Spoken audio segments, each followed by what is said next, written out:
Thank you, everyone. Kindly have a seat to Chicago Music Box. Am I saying that anyway? Chicago Sound Box. Thank you so much for ushering us into the Girls Like Me podcast, the Back to School Bash edition. This is our spot talk.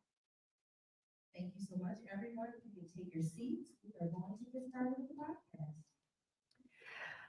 Hey, y'all.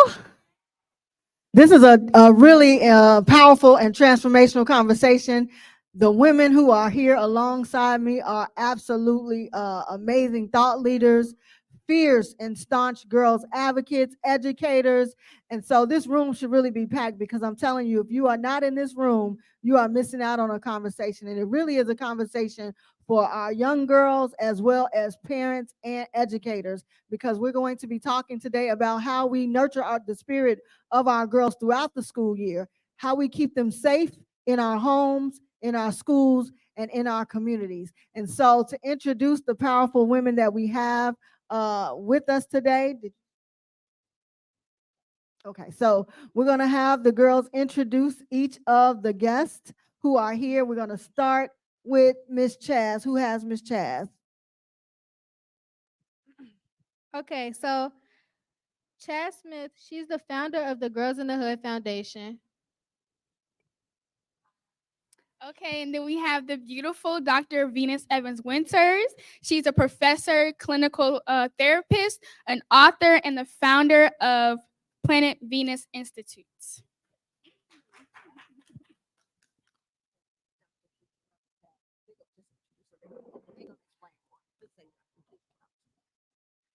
And here today we have Dr. Kisha Robert-Tabb. Give it up for these women. Their titles, those short bios do nothing justice for the work they do. So I'm going to have them kind of talk a little bit more about their work before we go into our conversation. Hey, everybody. Okay. My name is Chez Smith. I am the founder of Girls in the Hood Foundation. Hood is an acronym for Healthy, Optimistic, Outstanding, and Determined. Our mission is to improve reproductive health outcomes amongst adolescent females residing in urban areas considered hood, and to redefine the negative stereotypes that are placed on girls based on their zip code. We have several programs that help us to amplify our mission. The first one is our Degrees Before Diapers program, where we're providing girls with reproductive health and sexual health education in addition to post-secondary guidance. We have the She's So Hood award show, where we highlight teen girls who are excelling despite their circumstances. We have a hood closet where we invite girls and members of the community to come out and shop for new and gently used clothing at our facility, and that happens every other Friday. We provide girls with hood kits, and that's our effort to combat period poverty in the city, to make sure that each girl is able to experience a period with dignity. We provide them with the free period products and hygiene supplies needed to do so.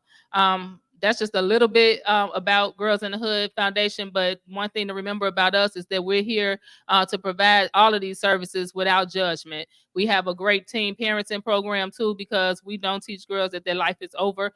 We try to provide them with the support so that they can continue to navigate into womanhood. Girls in the Hood Foundation. Thank you, thank you, thank you. Like you said, that's just some of the things you do. And some of our girls benefited today with the hood kids. So thank you for that. And to my immediate left is Dr. Venus Winters Evans. She's going to tell you a little bit more about the powerful work that she does as well. I'm glad that we are speaking because I actually can't see. So this is actually really good. All I have to do is hold this mic.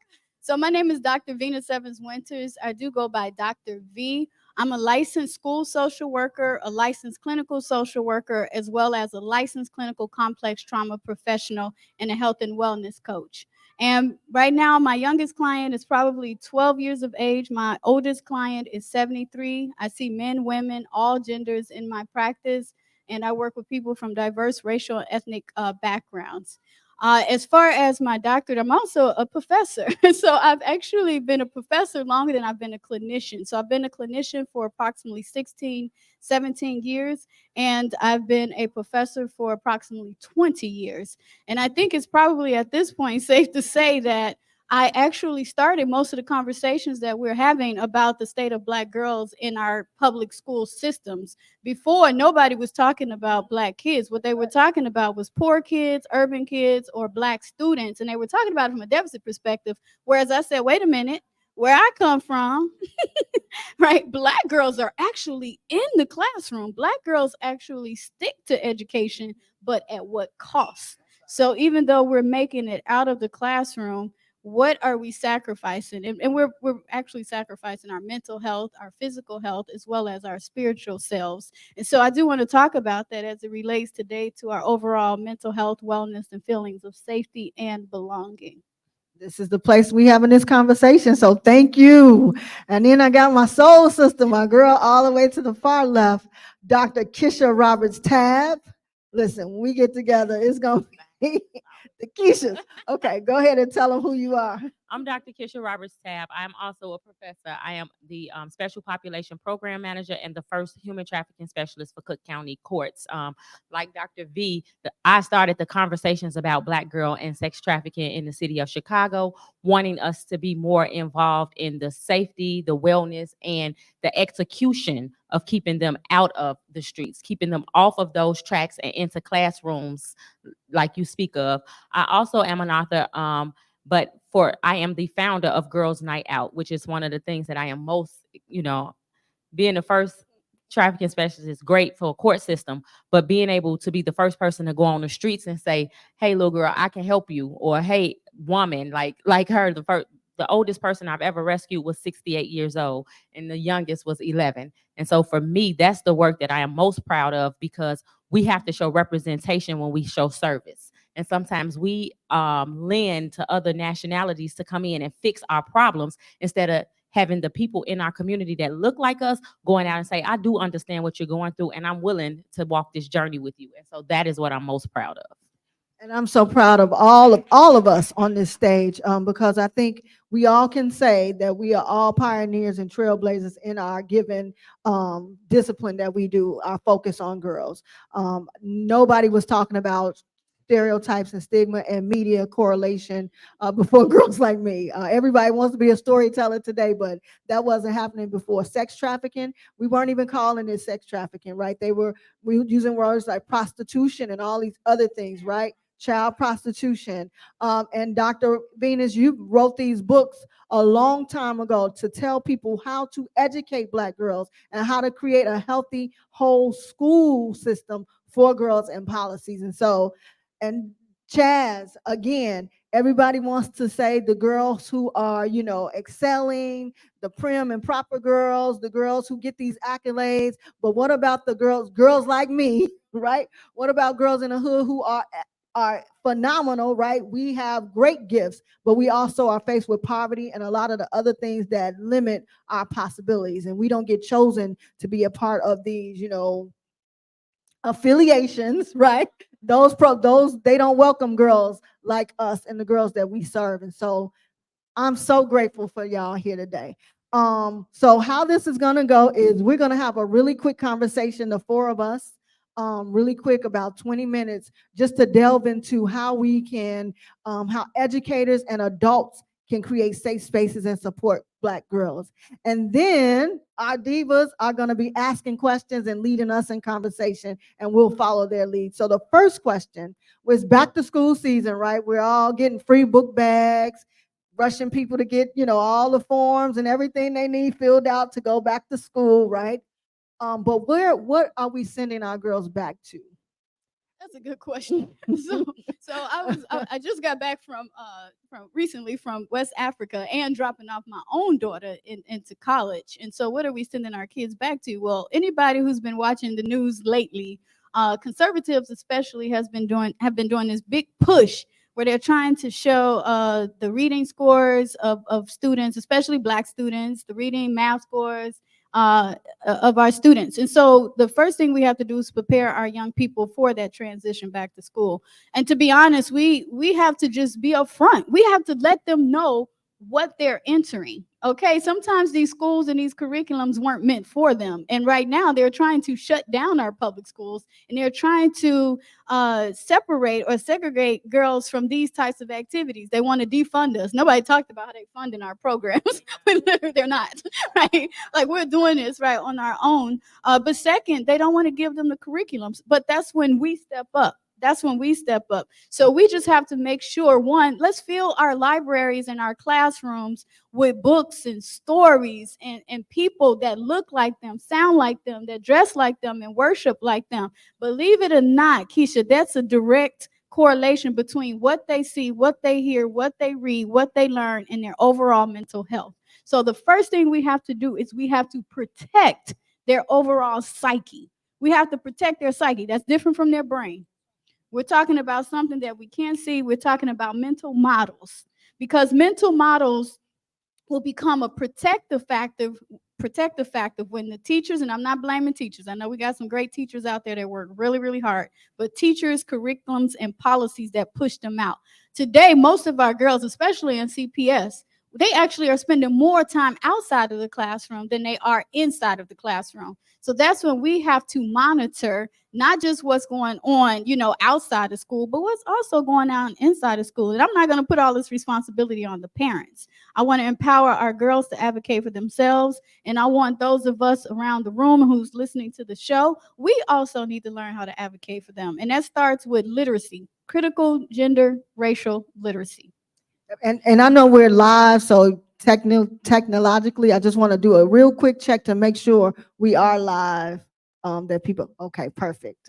Y'all know we gotta do that quick check. Dr. Kisha, I'm gonna go to you, and then I want you to talk about what girls, when we send them out the door, from the time they leave our door till they get to the steps of the school and back home, what we're sending them to. So with me having 20 years in the juvenile justice system, one of the things that I am very, very particular about is the rate of cases that we see coming to the court system when school starts. And I do not think so. People will make you believe that the crime is going on when children are unsupervised, right? So they have these statistics that say that crime occurs between 5 and 11 p.m. And that's why we need to have these programs. Well, I'm here to tell you that more girls pick up cases while in school than they do between those hours. And those cases are not usually based on peer-to-peer contact. They're based on contact with security staff, with teachers, with things of that nature. And if that security staff is a police officer, which a lot of Chicago police officers, they do work in schools during the day, during their off shifts, that is now a felony. And so now when we talk about protection, we're talking about what's following them home from school? What are they going to deal with 21 days later when they get that court date that say you have to be in courtroom, so on calendar 56, 57, 62, 37, all of those in 21 days. The problem with that is we have not created a system within our school to de-escalate contact with peer-to-peer contact. So when adults get in the midst of the contact, they have not been trained to de-escalate that contact, and then it escalates the contact further than just the fight or the argument that took place. And I'm sorry, if they was giving out felonies for people being smart, I would be in jail for the rest of my life, because I was one of those girls that had a smart mouth. I was one of those girls that fought, that argued. So if these things was going on when I was in school, I could not be sitting here as Dr. Kisha Robert-Tabb. I would be Kisha Roberts 173872 with a number attached to me. And so we have to be more responsible. And so for the young ladies that's in the room, I don't want you to intervene. I want you to observe, because what we do not see is we don't have testimony coming from bystanders. We have testimony coming from other officers, teachers, principals who probably already have a predetermined opinion of that young lady before she even get into that fight. And so if you guys can be more responsible and accountable for each other, and when we see things escalate, being able to go and say, is it really work? Like being able to have these conversations with each other, and, instead of having other people direct that conversation. Oh, so I have to just give a testimony. 30 years ago, I was 17 years old at Simeon Vocational High School. And I tell this story all the time. We got out of school early.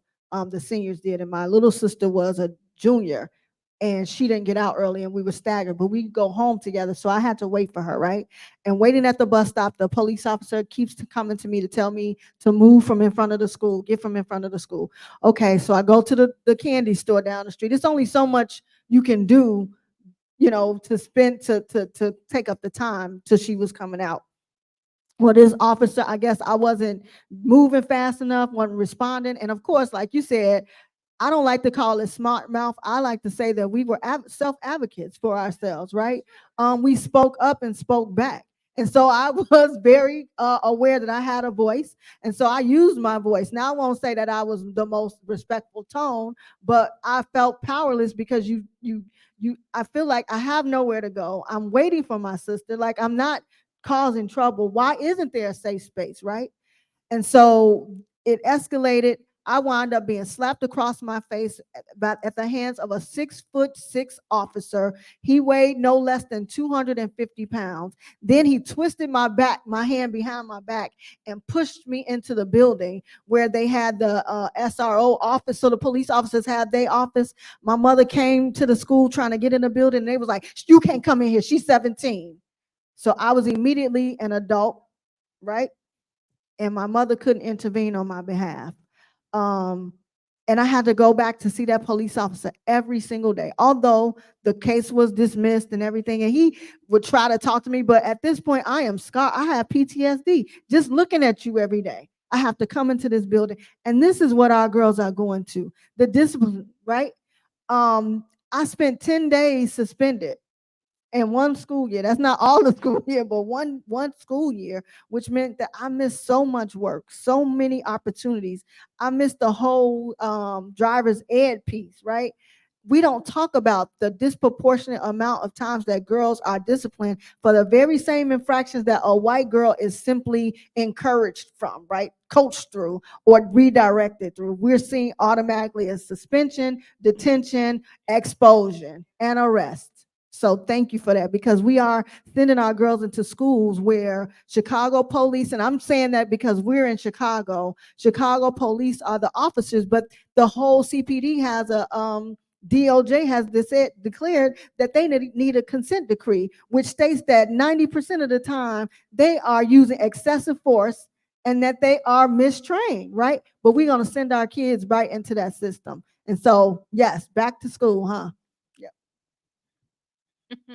Yeah, we need. There's some conversations. Like, yeah, y'all spin the truth. It's Y'all front porch spin the truth. politics. Spin the truth. One of my concerns is that we're sending girls to school, to sexually charged schools, without the education, right? Without the sexual health education that they need to just be aware. I think we do a great job with young girls, and when they, young girls like, oh, you're so pretty. This is this when we're telling them like, about their body and female anatomy, and no one should touch you here and all of that stuff. But then the conversation stops as they start getting older, and then we start saying that they fast, when they have these same questions about their body and things like that. So I think that and this is before they even get to the school, that the village, us, the parents, and then, us, we need to make sure that the girls have adequate, like comprehensive reproductive health and sexual health education. Because if we're honest, like a lot of these schools, they're not getting in there. That sex ed curriculum piece is trash. And so that's up to us to fill in that blank. Also in the schools that I've seen, we have a lot of people who are taking advantage of our girls in the school sexually, adults, just with the inappropriate words, the inappropriate language, the way that you deal. Sometimes you may go up there and you're like, what am I even looking at here? When an adult male and some of our girls, and that needs to be looked at a lot.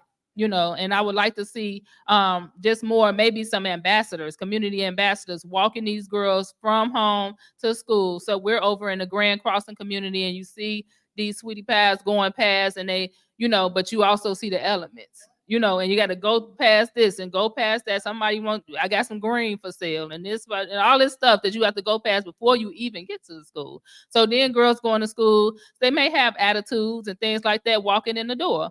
But we know what's going to happen. You go in with an attitude, So I just would like to see us taking, better care of our girls. Just at our organization, we've come across maybe 4 girls in the past couple of weeks, 6th and 7th grade, who are pregnant. And, every time you turn on something, it's like, oh, teen pregnancy is down, well, not where I'm now. No. So I just advise us to dig deeper. Don't just take things at face value. Let me see the zip codes where teen pregnancy is down, and things. And so I just want to see us taking, better care of our girls before they even get to the school. But we have to just be advocates for them once they're in there. Another thing is that we see is that when girls are on their period, experiencing their period, right? They may not have the proper supply. So they may be running to the bathroom, they may be using tissue and all of these things, which cause leakage. And so they may be sitting there, the teacher's saying, get up and do this and do that, but they can't. Because they're embarrassed. They don't want anyone to see them. But then now they have to go to the principal office. So now they're accruing detentions, and all these consequences was really a conversation could just be had. So if they had safe people in the school that they can talk to, and don't tell me like going to the nurse, because a lot of time it's only one nurse and she only there on Mondays and Fridays. What do they do in between time? So let's take better care of our girls. Yeah. She brought up a good point around over-sexualized schools, hyper-sexualized schools. The walk to school, the walk home from school is hypersexualized, and not just for sex, for exploitation. So when you think about a young person walking to school, bus stops, we talk about corners. Just all you hear is the girls on the corners. That's not where sex is being sold. Sex is being sold at bus stops, because no one's going to stop. No police or anyone's going to pay any attention to a young lady that's in a uniform or looks as if she's attending school. However, she's never got on the bus.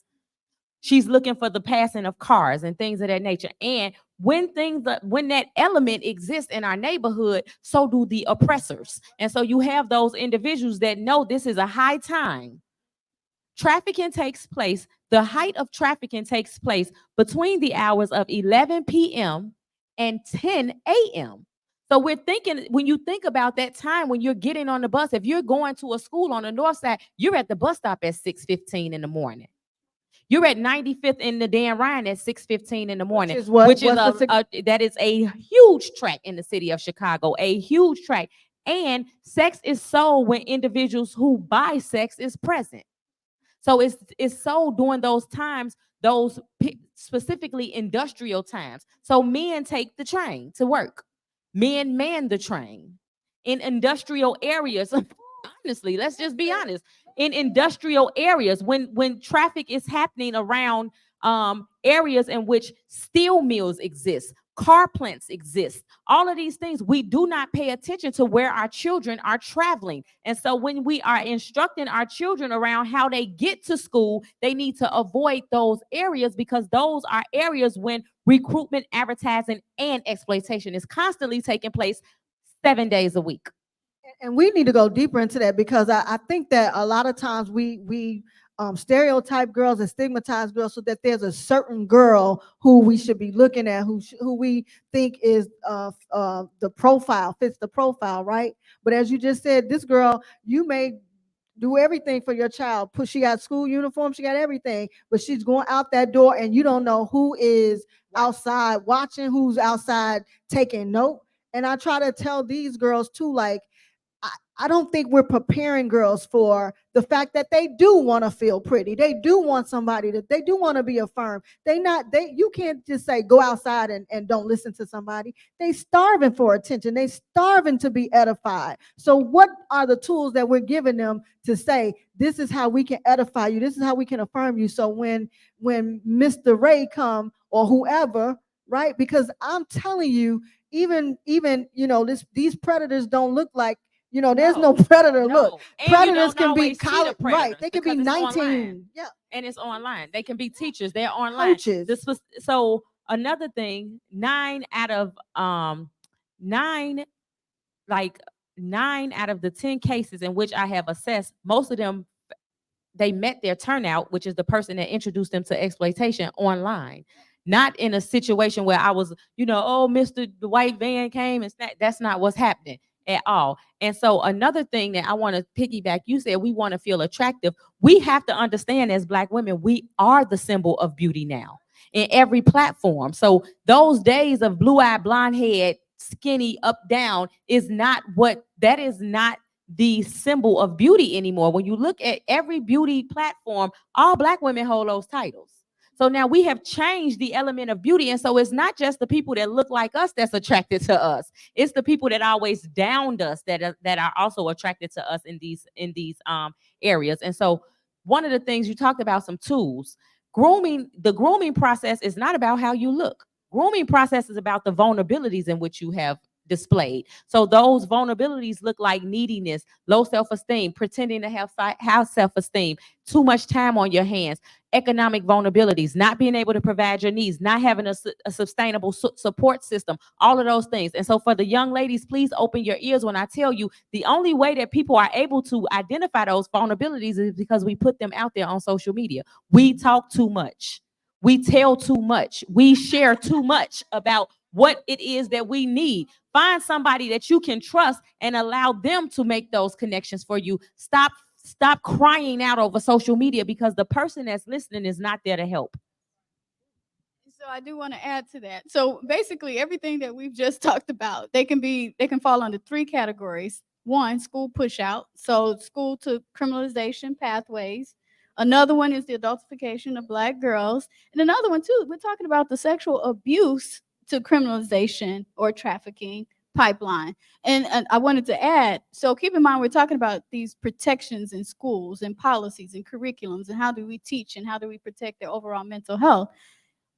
This not some 30-year-old dirty man like lurking in the background. We're talking about this 6th and 7th grader. I guarantee you she's pregnant by somebody that's probably 5 years older than her. So 15, 16 years of age. We're talking about Black girls who are coming in contact with guys. They're 14, 15.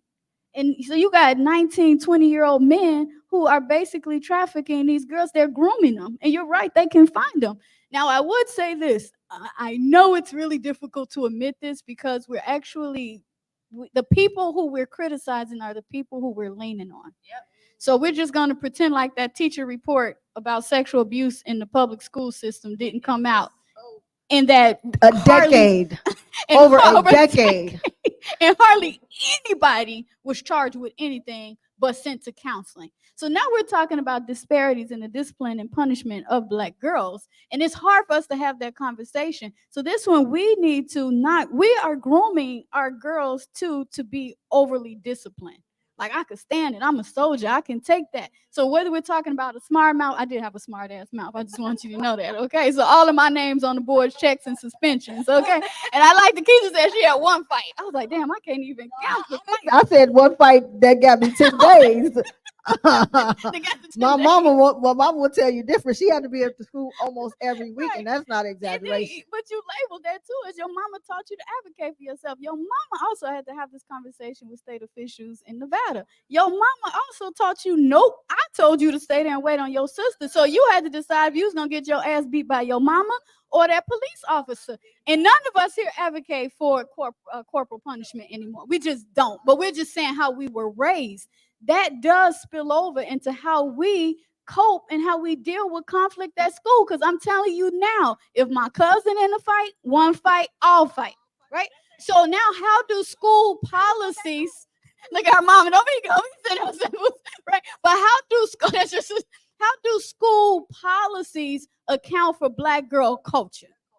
That's all we're asking. But if you have Karen or Becky in front of that classroom and she doesn't understand how Kisha and Venus have been socialized and culturated, because we got to make it from that house to that bus stop to the school by any means necessary, because that's what we were taught.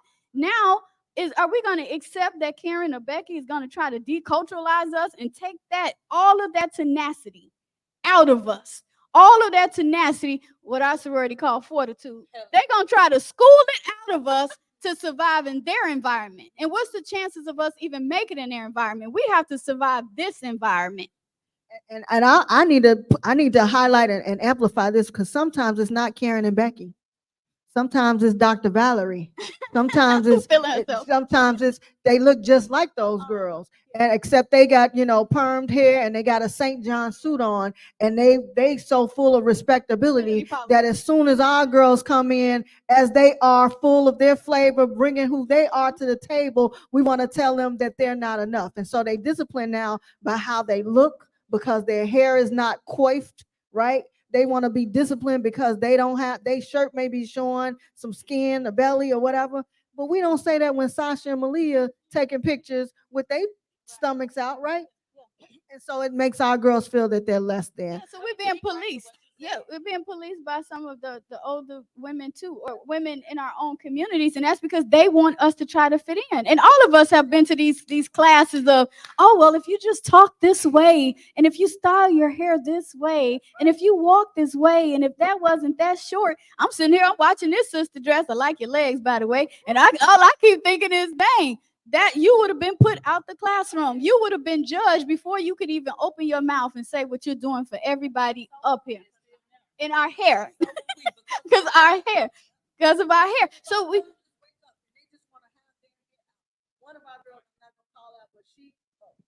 One of our girls this summer, I loved every day she came with her hair just Black girl hair. She wasn't worrying about brushing it every 5 minutes. Is it in place? Be who you are. Because when they get to school, then it said, oh, your hair ain't combed. You're not, all of the different things that's judgment that make you shrink and feel like I need to be all these different things. I need to buy all of this. I need to dress like this. Always trying to climb and attain something instead of being who we are and celebrating who we are. That's because we're not fighting the right enemies. That's half the problem. You just literally spoke to it. If the job is to take our culture from us, the only representation we get to see is those who have been stripped. Right. And so now that this is what's obtainable, enough of us don't show up looking this way. And so now there's no representation on how we can be authentically Black and successful. But it's stripped. And it's a distraction. I remember, if you recall last summer, right? We had the whole bonnet debate. The whole bonnet. So I guarantee you now how many girls are going to get suspended before they even get in the school door because of a bonnet. I can tell you that right now. and no matter where you stand on that bonnet, right? This is because we don't want to have real conversations about the sexual abuse to prison pipeline, right? So we're talking about these groomings and adultification of Black girls. Some of this is all related to us policing them instead of us policing the people that are harming them. Woo. And so immediately I put on my Facebook page, I said, while y'all talking about bonnets, can I curse? While y'all talking Yes, about ma'am. bonds and shit, we're going to ignore the fact that over 85% of Black women are survivors of sexual abuse and exploitation. We're going to ignore that almost 35% of Black girls report never reporting their sexual abuse. So now we're almost at 100%. 3%, see, 3% report that they've been abused sexually or molested. You see what I'm saying? Or assaulted. And so all of these, whether we're talking about issues around self-esteem, grooming, how we fight, nobody ever asked us why we were fighting. Why? We just had this conversation. Like, why am I angry? Why am I feeling so powerless? Why am I the depression or the anger you see? Why don't you know that that's despair? Why don't you see that that is because, as you said, the entire environment that I have to navigate by the time I get to you, I had to tell, like, dude, leave me alone. Stop. Like, I had to tell 5 dudes on my way to school, none of them my age. I have to battle that. Then I got to battle, who knows? You wake up in the morning, you're running late, your mama telling you this, that, you already on edge. We can keep going about the problems, but I want us to get the voices of the girls. So now we're going to do a part 2, and I'm going to do a time check really quickly, just so we know how much time we have left for this conversation.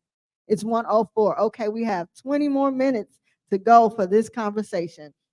And so our girls have some questions that they want us to ask, or ask of each other, actually. And so we'll respond to their questions. Say your name before you ask your question, and then go ahead and ask your question.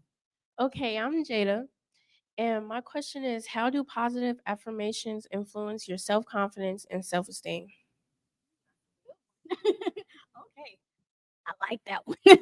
So one thing that I will say, and I'm gonna keep it on the positive side, then I'm gonna get on the real side. Okay, so because I'm afraid too of toxic positivity. By the way, that's my new thing I'm afraid of. Right? When you got all of us here, we've been raised to tell it like it is, but now all of a sudden we want to politics of respectability. Right?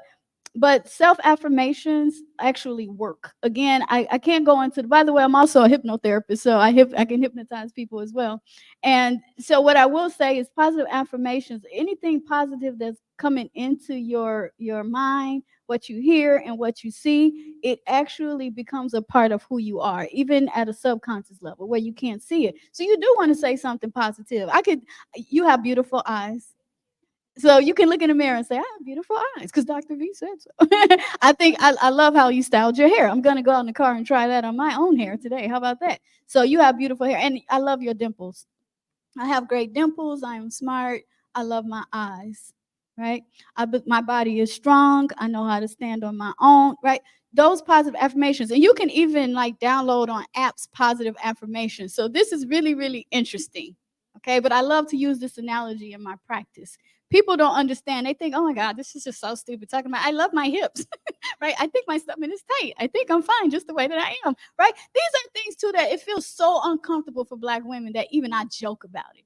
It feels uncomfortable to like affirm ourselves, but these things work. So most of us, all of us grew up in a culture where pornography was bad. Most of us know or have learned that we just don't want to flood our brains with pornography, and you definitely don't want to watch pornography or any overly sexual content at a young age. Well, it's a reason for that. We could talk. You and I definitely could talk about the correlations of what happens when you start watching pornography too young, or if you watch it too much. And you can be exploited, or you can become an abuser. You can become aggressive, etc. Right? Not have sexual boundaries, etc. So just flip it. So if you flood yourself at an early age, and you flood yourself often, constantly with positive messages and images, that's also going to sink in. That's going to sink in, right? And so you can just think of it that way. Like, okay, well, I can see how anything bad for me will fit, but what about good things for me? Now, with that said, we also have an issue, and it's related to social media, and this is why we need programs and projects like Girls Like Me. Y'all, some of the stuff y'all seeing on social media is not mental health intervention. It's not effective. Mental health can be fun, it can be cute, but mental health counseling, therapy, clinical work, it is hard work. It is hard work. It takes time. It takes commitment. It's like going to school with yourself. Right? You might actually be reading a book by Maya Angelou, but you might be studying your grandmother. right? You might be talking about socioeconomic or economic differences in your neighborhood, but you also may be meditating at night. It's not as easy as people make it seem. And the reason why it's like that on social media is because you have a lot of white people who have co-opted indigenous ways of healing ourselves. And so it looks sterile. But trust me, real mental health work is not that sterile. It's not that clean. It's not that linear. It's a back and forth. Okay? So yes, self-affirmations work. Affirmations work. Gonna also say I'm so proud that every day these girls, when they come to camp in the morning, the first thing they do is affirmations. They know that. So by the time they finish, they have a journal full of affirmations. So you will never have a day when you can't think of an affirmation that is just for you. And so that's a part of our day. And people think, oh well, they getting paid to do affirmation. Yes, and meditate, because we teaching them that it's not about exhaustion. It's about soul, purpose, and filling your soul. So I'm glad you asked that question, Jada. They know they getting. Jada didn't come this summer. Jada is on our host. She does our garden. She takes care of every weekend. But she had a lot of high school preparation. But the rest of them, they had journals and affirmations every single day, meditation. All right, who got the next question? Okay, I'm Carly, and my question is, what are your thoughts on establishing healthy boundaries in relationships, both with peers and adults, and how does communication play a role in maintaining these strong connections? Say it again, Carly. Okay. What are your thoughts on establishing healthy boundaries in relationships, both with peers and adults, and how does communication play a role in maintaining these strong connections? Do it now while you young. Yes, yes. Now is the time to learn how to set the boundaries, but first you got to be self-aware. So, paying attention to yourself and just being honest of things that you like and you don't like. And it's okay. Like, if you don't like something, it's perfectly fine. Don't think you being team too much or anything like that. And then once you know what you like and don't like, then enforce it. And enforce it with passion. I'm telling you, you don't want to be I ain't gonna say my age, but I'm older than you. Learning that skill. Like, learn it now and just know that your wants and your needs and everything is important, just as important as anybody else. Sometimes we be bending over backwards trying to respect somebody else's boundaries, or we at your age you find yourself bending and twisting yourself trying to fit in and to accommodate people, and sometimes you lose yourself. But you are just as important as the people that you admire and that the popular people and all of that kind of stuff. So yes, learn it now, enforce it now. So as you get older, because the older you get, the more people get on your nerves. So you're gonna need that. And I'm also add with boundaries. I have to tell people this all the time. People get upset that people encroach upon their boundaries. And it's not, you don't be upset because I asked you for something that you don't want to do. Your response should just be, I can't do that at this time. Then you don't have to have resentment for nobody's request. You don't have to be mad. They calling me, they doing this. Set your own boundaries. Know what you will and won't do, what you can and what you don't want to tolerate. And then the decision is yours. It's not somebody else's. If somebody's asking you to do something or be something or whatever, you set the boundary and they say, no, but I really did want to do that. I really need you. No, I can't. No, I can't is a simple answer.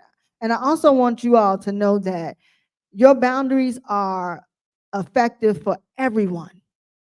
And when I say everyone, I mean your mama, your daddy, your grandmama, your teachers, your whoever, your boundaries. Now, I'm not going to say that people won't, because they are adults, that they won't take executive decisions and say, well, I know you don't want to, but you have to. But voicing your boundaries, voicing what you want and what you don't want, and in a way that don't, we not with corporal punishment, but don't encourage your mama to backhand you. You want to say things in a way, right? You want to say, my mother used to say, it's not what you say, it's how you say it. I could say anything to my mother, but I couldn't be disrespectful or have a tone or aggressive, right? So, Ma, I really am tired today. I've been doing XYZ, and I really would love to stay home and do XYZ. Now, your mama made me like, no, you're going to get up and go anyway, but learning to assert your voice, right?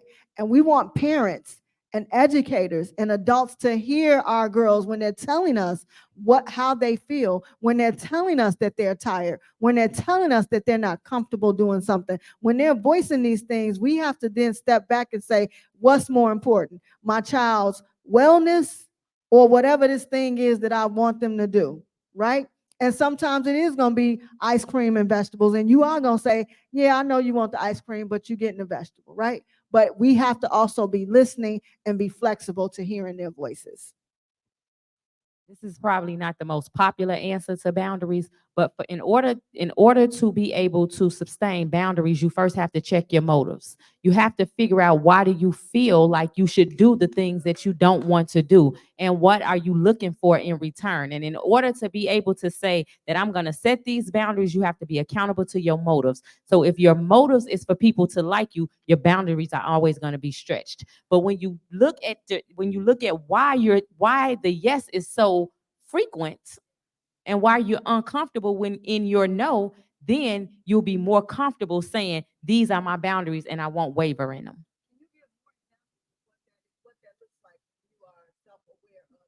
Yes. And so sometimes, specifically as adolescent girls, we want to be liked, right? And so sometimes we find ourselves in peer groups and friend groups where we are being taken advantage of. And we know this. We know, and I'm just going to keep it a buck. We the flunky of the group, so anytime somebody to send off, anytime somebody y'all got to send off in y'all group, every time something wants to be done, you go to the person that you know is not going to say no because they want to remain in this friend group. But clearly this friend group is not the most, healthy group for you. You don't have the most healthy position in this group. And so if you see someone taking advantage of you, but you're saying yes so that you can remain in this group, you got to check your motives as to, why do I even want to be friends with girls that will take advantage of me? And what is it about me that I don't value enough to say that this is not the right setting for me and I can't bloom here? That also looks like being around people who don't make you feel good about yourself, who make fun of you, who humiliate you, who put you in positions where you're not your best self. They don't bring out the best in you. And I'm so glad you said that, because it is true. Even I want them to have real life experience, like real life examples when we're talking, so they can connect. Because yes, you can. Yes, you get the mic. Nope. So sometimes, now keep in mind that you just gave an example of parents, for example. Our mothers and our fathers, the older I get, I start giving mothers especially grace. Because when you're young, you see your mother as, please God, yes, do. I hope she's watching. But as you get older, when you're young, you see your mother's like all that, right? Then as you start getting older, and I mean really young in the Black family, 5, 6, you're like, she just mean. But then as I got older, and the more that I knew and the more that I experienced as a woman, I realized that, oh my goodness, my mother and my grandmother, they had their own girlhood experience. They had their own teenage experience. They had their own experiences with fucked up men and relationships. You see what I'm saying? And so that's passed on. We call that intergenerational trauma. Okay, intergenerational trauma and historical trauma. Like, keep in mind, many of our families and parents have survived the transatlantic slave trade, sharecropping, Jim Crow lynching, and terrorism right here in our own neighborhood. Okay, because I don't want to just put this on the Black family. And so one good example I want to give, now that I set that backdrop, I had to teach my daughter and my niece, when I was living here on the south side on 61st and Woods, the girls getting our hair did, was a whole public affair. They would put us on the front porch, and we would be sitting in between somebody's legs, right? Our mama's legs, our auntie's legs, our play auntie legs, our play big sister legs, right? And we were getting our hair did, and it hurt. Let's be clear, sometimes it burnt. I mean, if you was lucky enough, you had somebody who was a skilled hair person doing your hairdo, braider, right? French braider, that's what we used to call them, French braids, putting the beads on. But you didn't care. You really wanted to look cute. And then I realized that my mother or somebody's mother, I was their palette. They was making art. We represented the family. We didn't outsource our hair back then. Everything took place in that hot-ass front porch in front of everybody. Meanwhile, the boys running around having fun, the girls playing double dutch. You have done, you can't look like it hurt, you wincing. But then I realized when I was doing my own daughter's hair, my niece's hair, she was the oldest. She would just be crying. I'm thinking, I'm doing a good job. Girl, don't worry. You're going to get to this. You're going to be fine, child. You know, get your little fan or something. You're going to be fine. Pop on the comb. Because that's what they do. They say, pop us if we move too much. You messing up their art. And they want to get it done. And it took like 4 hours, okay, in the hot sun. But then when my daughter came too, I started thinking, damn, my niece never told me. She told me when she was older, auntie, that used to hurt. There's a connection. We are literally socializing and training our daughters to sit in the pain. So as young as 5, I told my daughter, if anybody hurts you, if anything makes you feel uncomfortable, even if it's me, you say, stop, no, that hurts. So I'm not going to go too far into other examples, but what I want you to look up, all of you all, look up types of boundaries. Because that one example, and every grown woman here know what I'm talking about, that can be a part of your sexual boundaries, your relationship boundaries, your workplace boundaries, but we were taught to sit. Now, keep in mind what my mother had to endure, not just getting her hair done, then what my grandmama had to endure. So they teaching us to sit and take that pain for a reason. But what's the one thing they told us? Don't let anybody in your head. That was the biggest lesson they gave us. What did Malcolm X say? Only a fool will send their children to be taught by the hands of the enemy. Don't let anybody in your head. So look up the different type of boundaries. Okay, Google it. Different types of boundaries. All right, my name is Bella, and my question is, what are some strategies to help you overcome self-doubt and fear of failure?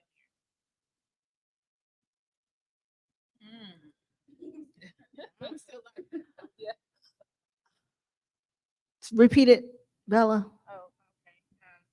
What are some strategies to help you overcome self-doubt and fear of failure? So I think Girls Like Me project is, I'm gonna just give us our due. I think that's what we teach you all, Bella. I think the things that we've been teaching you, your affirmations, your meditation, how to center yourself. So as Dr. Kisha talked about your motives and knowing how am I feeling right now? What do I want to feel like, right? And having that vision for yourself of what the life you want to be, how you want to feel, how you want to give to the world, right? Having that for yourself before you even go out into the world, arming yourself with that armor of the affirmations, right? And I think the last part of your question was failure. I think this is how you first of all, failure is, I don't like the word failure because there is no such thing as failure. Like failure is to not try. Failure is to not even make any attempts. Failure is to have a vision of someone else's idea of what it is for you to be a success. For me, there is no such thing as failure. You try, you learn, you do something new, or you do something better. There's no failure. And the failure is a word that's used to keep us always reaching for something else, reaching to feel like we need something else to enhance us. We need somebody else to enhance us. And when we get rid of the concept of failure, then we say that we are enough, we're good enough, and we're a success. I am good enough just as I am. Y'all wanna add? Well, we talked about this too Wednesday. I think that I think we need to normalize not always getting it right. Because when we get it wrong, it gives us an opportunity to do it again and do it better. And as long as you're learning from things that you did not do your best at, you'll always win. And so this idea and self-doubt, first, I would like us to stop to change the language and the narrative in which we operate our success in, right? So self-doubt could be just being conscious of what we're doing, right? And so when we say self-doubt, it gives a negative connotation to something that is really, I want to be self-doubtful when I'm spending my money. I want to know, I want to make sure that this is the best investment. And so is that negative or is that smart? And so changing the way that is human. And so changing the way that we speak about how we navigate life is really what we need to change, not what happens, because things happen. It's what you do after it happens. It's what you respond to what happened, because what we call failures is out of our control, right? So if the market crash, you didn't really have any control over that. But in the eyes of the economists, oh, you're a failure. Now your business went under, but it was out of your control. But what you can do is change the narrative and say, this failure turns into my second chance. And so now we're looking at how we navigate these things a lot differently than something that happened to us, but what we're learning from these things.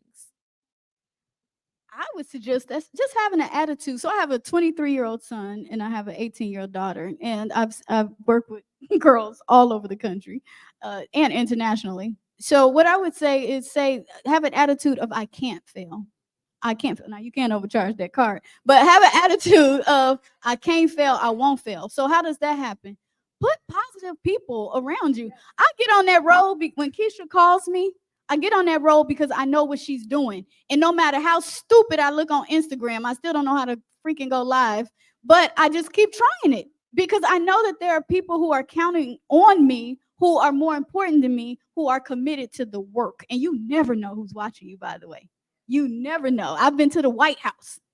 I've testified before the Department of Justice. I've served as an expert witness on trafficking for the Department of Justice. And now I'll be doing trainings for, these same conversations. I'm under a lot of NDAs, as you could imagine. But nonetheless, put yourself around other people who believe in you. Also put yourself around other people who are doing the work. It's going to feel lonely. But when you're lonely, you can only think of yourself as a failure. Because if you're around other people too who are trying to get it and they keep pulling themselves back up, I think about my grandmama. I'm like, my grandma didn't have all this fancy education, degrees and letters, but yet she was able to build a family and build a house from almost nothing. I don't like to say we came from nothing, hell, because we came from, we the first man and woman. Let's just put it that way. Okay. And so put yourself around positive people, put yourself around other people who want to achieve. And when I say positive people who are on your team, and I'm gonna give this to the audience too, the adults. This is for free.com. Okay, y'all. Because I know my coaching clients, like, she giving out everything for free over there. I would say, know your team. Know your team. Okay. Kisha, know your team. I'm gonna just say Michael Jordan, because we're here on the South Side, the Bulls, whether you're a fan or not, right? Everybody knows who their starting five is. You have your starting five. So you're just talking about somebody like Michael Jordan or whomever, right? Whatever basketball player, people like Kobe Bryant, they know who they starting five is. That starting five wants them to shine. They want them to shine so they can bring home the trophy for the entire team. Then you have your bench. Now, your bench players, those are the people who let you rest. I know when Kisha needs a rest. I'm like, Kisha might need a rest. Let me go up here and do this thing. You know what I'm saying? Right? So they're the people that if you need to rest or if you injured, they can give you time off, but you still can win. The team can win, right? And then you're going to have your fans. I had to learn this the hard way, y'all. Because people will come in your inbox, they will email you, they will text you, they will DM you. Man, y'all wasting my damn time. Are y'all trying to help me win? Are y'all trying to help us bring home the trophy? Right? Or are you just a fan? Because some people, and trust me, some of your family members are just fans. They're fans, and that's okay. They could cheer for you from afar. You don't have to bring them on the inside. They can't help you. They can't help you shoot that hoop. They can't help you get that extra point. They're not gonna help you with your dribble.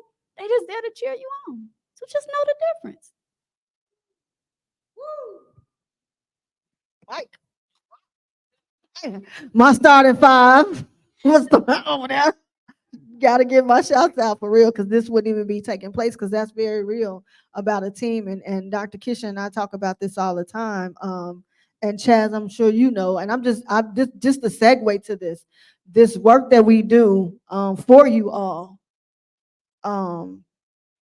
is it has to be selfless so much of the time, that the dreams we have for ourselves, we don't always get to focus on those dreams.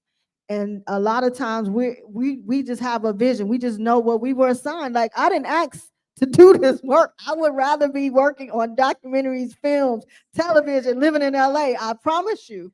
But every time I even think about it, God is like, I didn't tell you to do that. That's not what your assignment. Do this. And so to have those people come alongside you and support that vision, you don't fail because those people are there, and they hard to come by. And it takes a while to get that rhythm because, as you say, some people just coming to see the game. They coming to see the game. They coming to be in the VIP seats. They coming to get all the perks that come at the game, right? But they ain't trying to stick around and do the work and build the team. You talk about that. You gotta build that team, build that teamwork. I just had to get on that because your sisterhood and your friends are gonna keep you from feeling like a failure. They're gonna be the team that she's talking about. All right, next question. I'm sorry. Okay, so my name is Taylor. My question was, how did you Black women, how did y'all get to where y'all are today? What dreams and what actions did y'all take to get to where y'all are?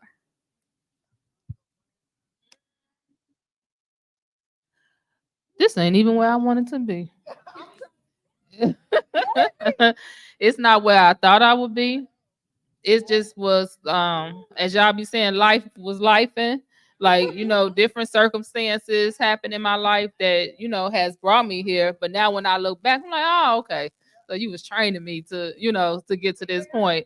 Yeah. But I would say just with anything that you're gonna do, like once you make up your mind that this is this is what I'm gonna do, like you said, I feel like I'm on an assignment. So I had to say, okay, this is it. Because every time I try something else, it don't work, And so I'm like, I started off with, I'm gonna give myself a year, and if it don't work in that year, then that's it. I'm about to go back to corporate America and do something. And that year came so fast, and I was probably had maybe 5% progress from when I started. So I'm like, I'm gonna give myself another year. And it just kept going that way. But really what keeps me going is y'all. Like we've all been in your shoes. I wish that it was the Girls in the Hood Foundation when I was coming up. And so that's kind of, that keep me going, like you all, because believe it's no accolades, it's no awards, it's no damn sure ain't no money in this life, in this nonprofit streets, these nonprofit streets. So yeah, it's y'all. And I have a daughter myself. She's about to go away to school and things like that. So, so I think about her, I think about y'all, and that keeps me going. But really, just not giving up on myself and not giving up on the girls, because we're just Black women dealing with our own traumas and things, fighting demons every day to, on our journey, just like y'all, and we got a little age on y'all, so we got more demons, to fight. And so just being able to get up, do that every day, and it's not easy, but I believe in myself. I believe in the work. I know what y'all need, and I know the people who trying not to give y'all what y'all need, y'all might can't fight the way I can fight, so I'm gonna be out here. So that's my push. Yeah, my push. I don't know. I don't know how I got here. I just knew that growing up, I grew up in what other people may look at like the worst of the worst, but I didn't see it that way. I grew up with a addicted mother. My father had a stroke and was out of the house, and grandparents was helping. But what I gained from that, I learned the strength of a village. I learned that my grandmother went to bed at about 1 o'clock because she had to iron all our clothes and make sure everything that was ready for all of us the next morning, because our parents was out doing whatever. I watched my father volunteer at my school during the day and then leave there and go to work and work from 3 to 11. And so it taught me that to whom much is given, much is expected. And I knew that so many people had given, so many people that was not responsible for giving, with the exception of my father, gave so that I could be. And so I always took that with me. And so when I saw young women, I always felt like it was my responsibility to give some of the knowledge that I had gathered from all of these wise women and men in my life that did not have to be there. It's one thing to have to be there. My mother was supposed to be there. That was her job. That was her only job. Take care of these kids. She didn't do that. If fuck them kids was a person, that was her. However, it was a lot of people that said, I'm not going to allow you to fall. I'm going to be there. And when I fell, it was a lot of people that picked me up and said, it's okay. And they fixed my crown, they dusted me off, and they sent me about my way. And all I wanted to be was that person. I never thought about a doctorate. I never thought about being doctor, anybody. I wanted to do hair because I was good at it. I could dance, I could footwork. That's what I wanted to do. However, God saw something better for me, and everything that I have gotten or gained through life, it has never been something that I applied for. God has always just dropped it. And when it happens that way, when God drops something in your pathway and you're walking into something, you know that that's where you're supposed to be. You don't have to doubt it. When you talk about self-doubt do not exist in blessings. So when you're blessed with something, there's no doubt about it, because when God give it to you, he's the only person that can take it away. There is not a man on this earth strong enough to take what God has given. And so oftentimes I'm the only Black woman in the room. I'm the only girl from the projects in the room. I'm the youngest person in the room, and I'm speaking on your behalf. And because I'm speaking on the behalf of Black girls, they try to silence my voice. But I always remember that I'm standing on strong shoulders, and a lot of people sacrifice so that I can speak on your behalf, and they cannot silence my ancestors, because it's been proven. We've been proven. We're solid. We're survivors. We are way makers. We are inventors. We are the creators. We are the influencers. They established that long before they got on this pasture. And as long as that's been established, the way has been made for us to walk into what they've already planted. We eat the fruits of their labor. And when you know that, there's nothing that anybody could tell you to silence you. Keep your voice and listen. Tap into your discernment. If you don't know what discernment is that voice that voice when God tells you something before it happens. It's not psychic, it's not man of Cleo. It's that little itch that say you should not go there. Here in your gut. It's that little thing when that guy is sitting here that say this don't feel right here. That's what you got to tap into. Don't keep going down the street. Turn down. Go this way. That's discernment. But guess what discernment also tells you? It also tells you when something is right. And it feel good, and you don't have to question it, and there's no doubt about it. When there's no doubt about it, it's purposeful. As long as you're walking in purpose, you cannot get it wrong. That was a sermon. I'm still processing discernment. Somebody was another colleague said, "Wow, Venus, how you get here so fast and so far, and the respect." And I said, "I don't know." She said, "Discernment." She's like, "A discernment." And look that word up. That's a very interesting word, discernment. And so you're right. So basically, I'll tell you all a little specifics. So I'm a schoolgirl, and every time somebody tried to take that away from me, I fought for it.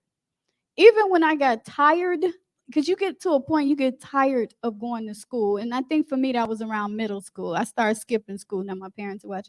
I started skipping school, just trying to take a day or two here. And that's when I realized now what we would call mental health breaks. So I give my kids, and I even give my students, I'm like, just take 2 to 3 days off. And that's when you're just tired. And I want us to give Black girls permission to rest. Because even when you hear us talking about what we're doing, we got 3, 4, 5, 10 jobs. We're raising our own kids. We're taking care of other people's kids. We're helping take care of, the elderly. We're funding all these other, civic organizations. And I think we're passing along to our girls, because I hear what you all are doing. You're in extracurricular activities, after school programs, athletics, and you're trying to volunteer, and you have to get good grades, because Black people still believe in good grades. Like no matter what they say about us, we believe in good grades, right?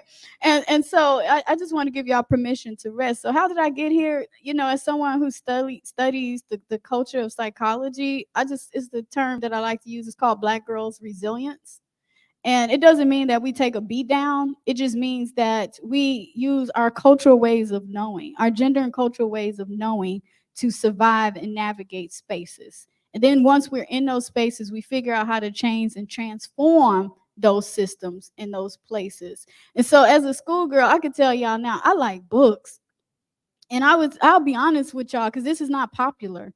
For me, Pan-Africanism, it saved me, because I can't see myself, like Kisha said, I can't see myself as a failure. I can't doubt, I can't doubt myself, but I also can't give myself all the credit, right? I can't give myself all the credit. I used to get in trouble for reading too much. And you know what else I used to fight? You can try to block me from going to school if you want to. We're gonna have a great fight. And I might get suspended, but I'm gonna fight to get back in school. I'm gonna make my case why I should be back in school. You see what I'm saying? And things are changing. All of this is like not y'all fault either. That's why we can't say success and failure anymore. Y'all have whole governments trying to block y'all dreams. Whole governments. I come from a neighborhood where knock rules was in place. They told me the parents don't let the kids sleep. We couldn't sleep because they was breaking down our doors with barriers. The police at 2, 3, 4 o'clock in the morning, raids. Didn't care if they ran up in the wrong house or not. It could be your neighbor's house, you know. But books, reading, school saved my life.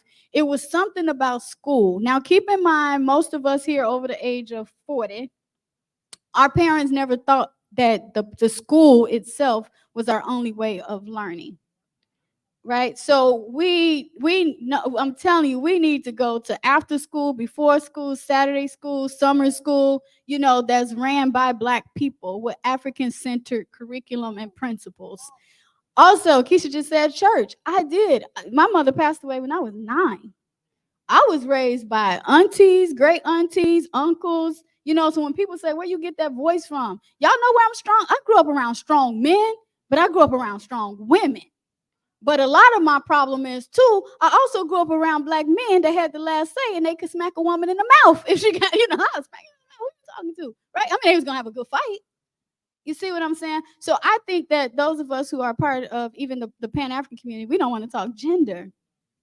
We don't want to talk about gender dynamics. We can be silent. So how did we get here? We got here by both Black people, the Black community, the Black family, but we also need to think about our relationships seriously with other Black girls and women, because that's probably who's going to save you. That's probably who's going to sustain you. And that's probably who's going to help carry you. I'm not saying take away the men folk. I just told y'all I got a man at home. That man been sticking around for 26 years.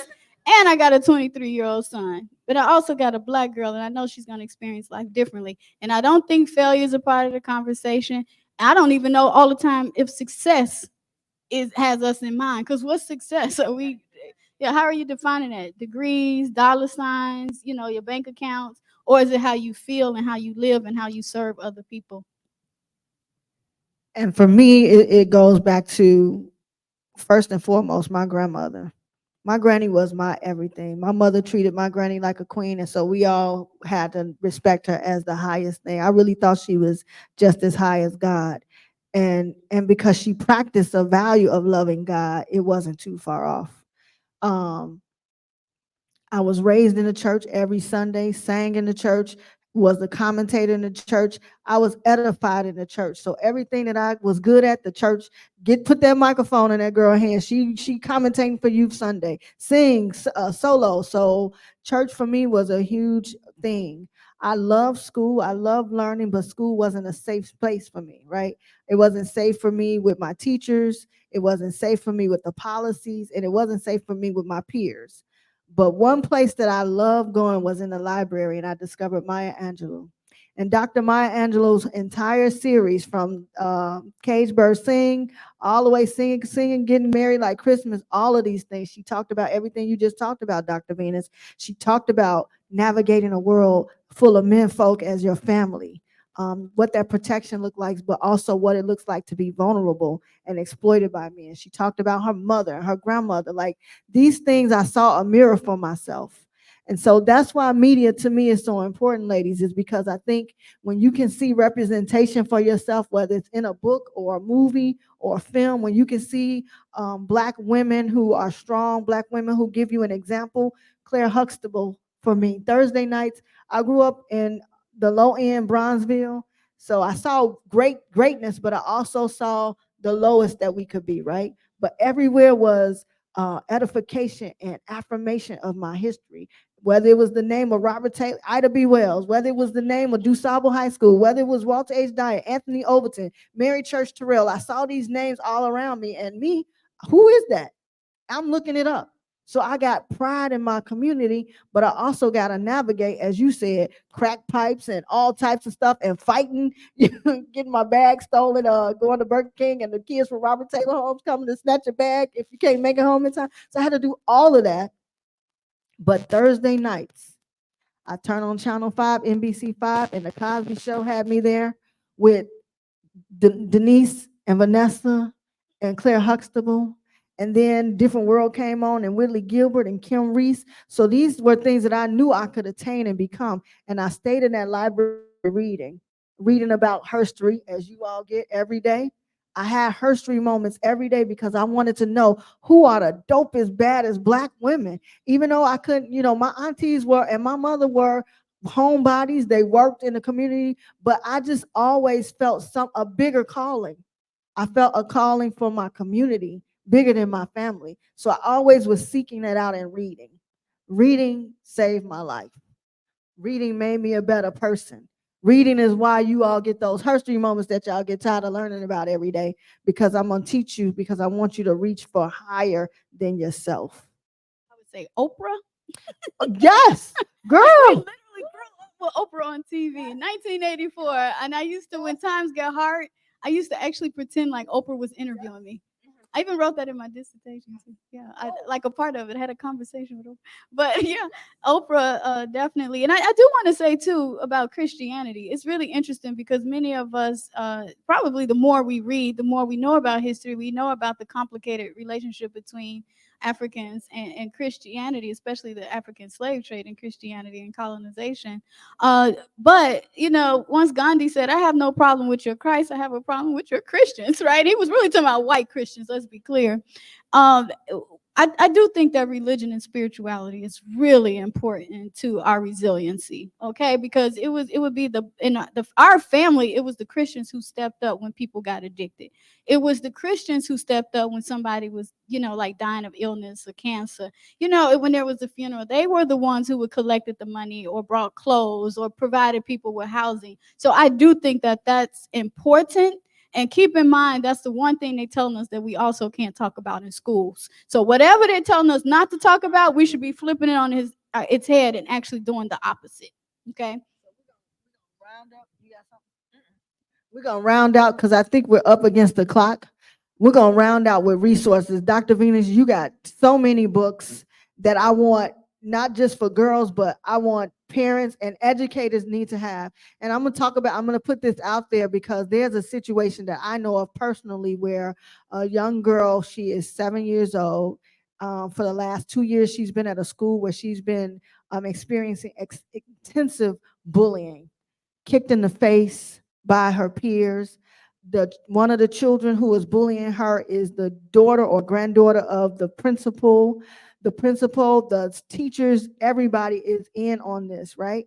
And I'm using this one example. We know that these are the situations that many of our girls are going into where teachers and systems are in place to go against them. What can we say to teachers, educators, to parents and advocates such as ourselves? A resource, you can name a book or whatever else, and a philosophy that they should hold to keep our Black girls safe this school year. And we'll end after that. Wow, a philosophy, Black feminism. Again, they trying to ban it on nearly every state in this country, which is a reason to go figure out what that thing is, right? A book for all parents, teachers, after school providers, teaching Black girls. I wrote that book 15 years ago, second edition approximately 5 or 6 years ago. That book is it? So it connects the curriculum, the policy, and the practice. And the last thing I would say to you before I go, I'll give all of your girls a digital copy of the Boss Chick's Guide to Mindfulness Meditation, a workbook for Black women. I could give that to them. Yeah, and they could pull it up on their phone. They can meditate and everything. So I think a philosophy that I've always subscribed to would be Garveyism. I think that this idea of assimilation was the worst thing that ever happened to us because it taught us that whatever we were doing, we needed to be a part of something that they were doing. And it taught us how to subscribe to the pain that was always and the suffering that was given to us and be okay with it.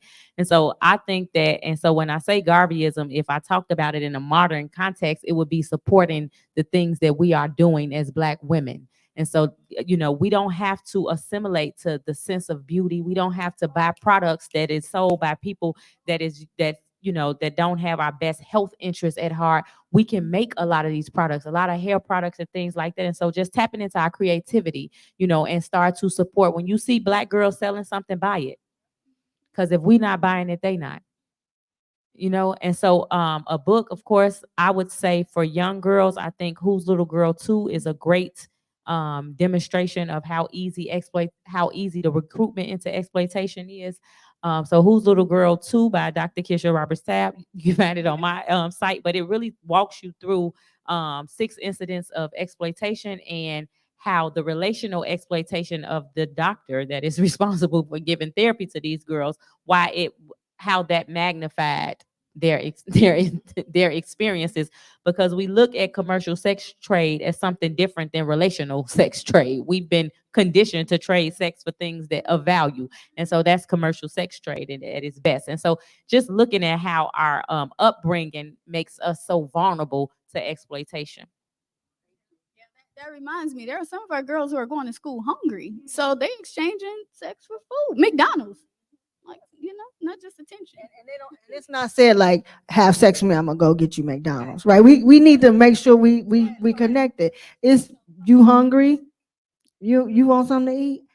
Well, I'm gonna take you to get something to eat. Then you go into his house first, and then you getting something to eat. So it's not always.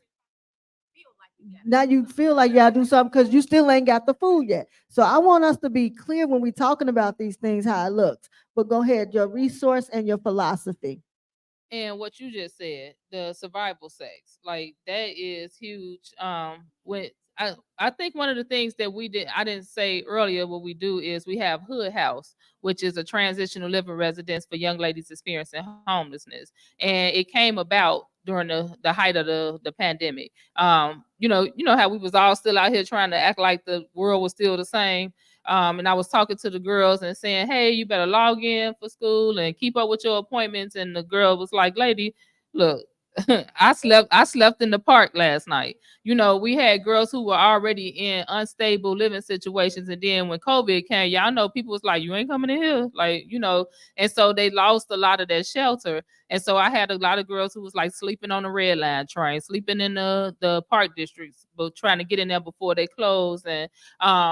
And they was like living with these bus drivers, for shelter, and for survival sex is what we call it. And so, yeah, it's a huge thing. I think this year, I want this to be the school year that we believe Black girls. Like, let's. I mean, damn, like our girls are depressed, they sad, they traumatized, and they don't have nobody to talk to, because a lot of the times us Black women, we get our degrees and we get all of these accolades and we forgot where the hell we came from. And some of the things that we had to go through, that we did go through. And that's so weird to me. Like, we could have went through some of the same. Like, I personally know some people, you was climbing out the window to go see such and such and all that kind of stuff, because I was trying to, and then when we found out the girls doing some of the same things, it's, we scolding them, we judging them, and just all this old foolishness. So I just want us to believe girls when they say that, Uncle so-and-so is looking at them in a way that they don't like, or that, that somebody touched them, even if somebody that you may respect, and have a positive relationship with. Like, that's what got to stop. Like, seriously, because They made me feel a certain kind of way. We're thinking it's hyperbole when that's grooming. That's a type of grooming. You just bringing them in. Yes, yeah. Absolutely. Yeah. So let's advocate for our girls. Let's listen to them. And it don't have to be your girl. All these girls are our girls, So I want that to be. And then as far as a book, hood feminism, yeah, that's a I don't know if it's, yes, yes, yeah, that's one that I like. So I recommend that one. But yeah, let's take care of each other. And like you guys were saying with yes, Garvey, yes. And all of that, but just like supporting each other. It's so few of us, and I was telling somebody, I said, y'all think like the Chicago street gangs is tough. Try to have a nonprofit up in this around here, or a business. Like, man, we have to treat each other better as Black women, because the girls are watching us and they're getting it from us. you know. Partnership is real for me, and it's reciprocated. So that's why I have these women here, because it's been years. You and I've been rocking since the beginning of Twitter on them Twitter chats that I was hosting. Yes, yes, yes, yes, and it's real. I'm gonna leave with this resource for schools, Girls Like Me Project. All of our organizations or speaking, bringing us into your school. You cannot educate. Um, it's almost like reform. Like you have to have culturally responsive. If your curriculum doesn't have Garveyism or doesn't have Black feminism in it, then you need to get somebody up in there who does. Now, I'm not against the etiquette classes and how to look and do and all that. That's fine and dandy. But if these girls cannot navigate the world as Black women and feel good about who they are, then we're failing them. So you need a Girls Like Me project. You need a partnership. Bring us in your school. Dr. Kisha Robert-Tabb and her programs, Black Beauty Cutie, Girls in the Hood, Focus Fairies. I can keep going on and on and on. Bring us to your schools. Also, listen to Black girls. Let them lead your programs. Listen for their feedback. Pay them so that they don't have to be exploited. I can give so much more. Last resource is African American Policy Forum. Most of the things that we talked about up here today, they give statistics, research, studies, and they break down everything from critical race theory to feminism to push out to all of those things. That's a resource for me. So, and Dr. You on the board or something? You're doing something fancy with them. I'm the Black Girls Research Initiatives Coordinator at the African American Policy Forum, so I'll be teaching the girls the research and policy. Look at this. She was already doing some magnificent things. So that's been the last 2 or 3 years, right? That you did that. Yeah. Because she was already dope. I didn't even know that. So now we definitely need to be talking more. But yeah, y'all, thank you so much for tuning in. Thank y'all for joining us here. We are at Discover Shine Bright Center in the heart of Chatham for their Back to School Bash 2023. We're so grateful to be here. And it is time for us to wrap up. Catch Girls Like Me Project, GLMPI Talks online YouTube channel. And we have some amazing events coming up. September 10th is our GLMPI Chicago Crowned event, which will also be here. That is our fundraiser and our screening of our film that we did while we went to New Orleans, Essence Fest, and had a wonderful time with the Queens of the Nations. Am I saying it right? Queens of the Nation. Black Masking Queens of the Nation. They will be here in Chicago with us. Lastly, we have a garden that we tend to every week, 49th and Prairie. You can go and get food right now. You can go and pick whatever you want. It is a community garden. We have girls therapy. They just told us they don't want to do group therapy. They don't want to be in front of folks. So we're doing one-on-one for 20 girls. We're giving free therapy for 20 girls. We also have mother-daughter healing circles every Saturday. That'll be starting back up in November. We got a lot going on, y'all. And we're done. Clap it up. Thank y'all so much. Yeah. Thank you so much, Dr. Kisha Robert-Tabb. Thank you so much, Dr. Venus Evans Winters. Thank you so much, Chaz. What is your last name? Smith. Smith. Smith of Girls in the Hood. Thank y'all so much.